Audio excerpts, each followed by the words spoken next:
তবে কি বৃথা যাবে প্রেম প্রার্থনা? ঈশ্বর কি তোমার আমার মিলন লিখতে পারতো না?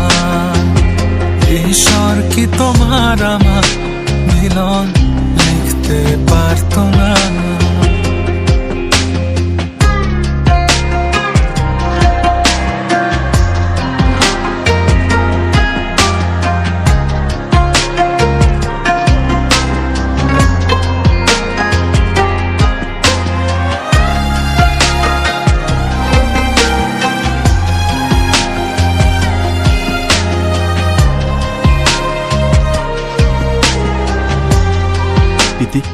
তুমি আমার প্রিয়তমা হবে। তোমার সেই সবুজ পাহাড় একটু কি রং হারাচ্ছে তা মন খারাপে